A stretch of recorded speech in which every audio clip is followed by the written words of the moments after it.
This is Government Unfiltered. I'm Dan Williams. This podcast is a reading of the December 22nd, 2022 final report from the Select Committee to investigate the January 6th attack on the United States Capitol. Chapter 6. Be There, Will Be Wild. 6.7. White Nationalists. The Capitol siege was fucking awesome. Nick Fuentes is an online provocateur who leads a white nationalist movement known as America First, or the Groypers. Fuentes immediately responded to President Trump's Be Wild tweet. On December 19, 2020, Fuentes wrote on Twitter, "I will return to Washington, D.C. to rally for President Trump on January 6th. Fuentes and his Groypers did return to Washington, D.C. for the joint session. As the attack was underway, Fuentes incited followers from his perch immediately outside of the U.S. Capitol. Some of his followers joined the attack inside, with one even sitting in Vice President Pence's seat on the Senate dais.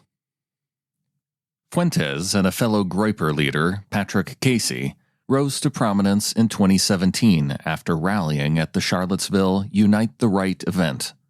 For years, the Groypers have repeatedly promoted white supremacist and Christian nationalist beliefs, often cloaked in wink and nod humor, puns, or religion, and they regularly gin up public opposition to other right-wing organizations or politicians whom they deem insufficiently conservative.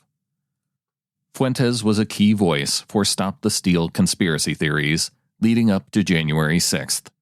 He spent 2 months leading rallies in state capitals across the country, spreading the big lie and live-streaming coded calls to violence. He also used his live stream to raise significant funds between November 2020 and January 2021.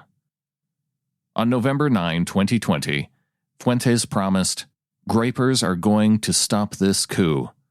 2 days later, Fuentes organized a Stop the Steal rally at the Michigan State Capitol. He told the crowd that they should be more feral in their tactics to overturn the election, suggesting that they target lawmakers in their homes. On November 14th, Fuentes rallied a crowd of his followers at the Million MAGA March in Washington, D.C., pushing Stop the Steal conspiracies, calling for President Trump to rule for life, and exhorting his followers to storm every state capitol until January 20, 2021, until President Trump is inaugurated for 4 more years. As discussed above, Fuentes was a prominent figure at the Stop the Steal rally in Atlanta, Georgia in November 2020.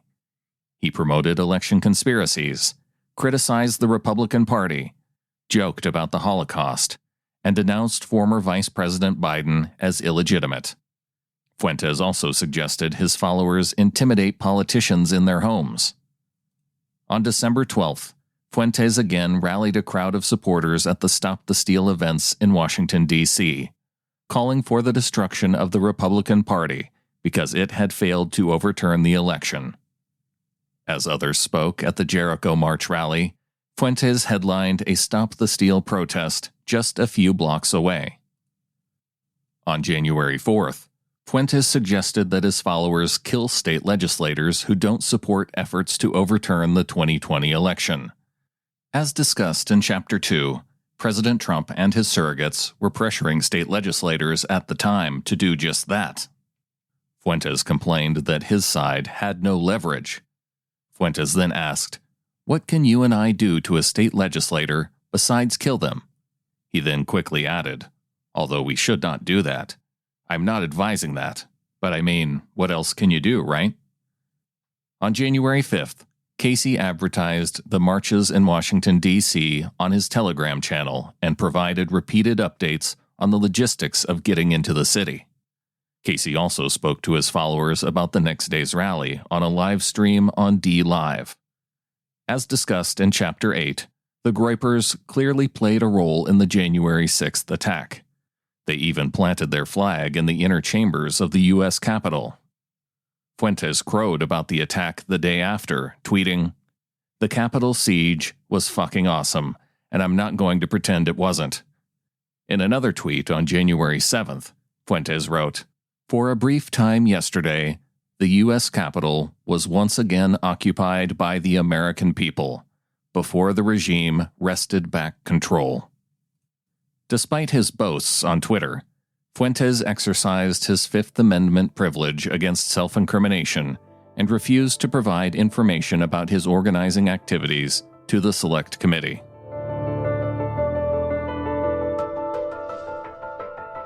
Episodes of Government Unfiltered are created based on the value-for-value model.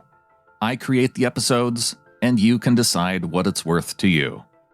If you prefer to listen through the full chapters rather than the individual chapters, supporters at patreon.com/timberlanemedia get exclusive access once they're completed. Thank you to associate producer Jay Bernhard and all of the insiders who provide support there. You can also support the effort at governmentunfiltered.com by clicking the support button for a one-time donation. And you can click the contact button and ask for an address if you'd prefer to mail a check. Follow the show on Twitter at govunfiltered or on Facebook at facebook.com/governmentunfiltered. Thank you for listening.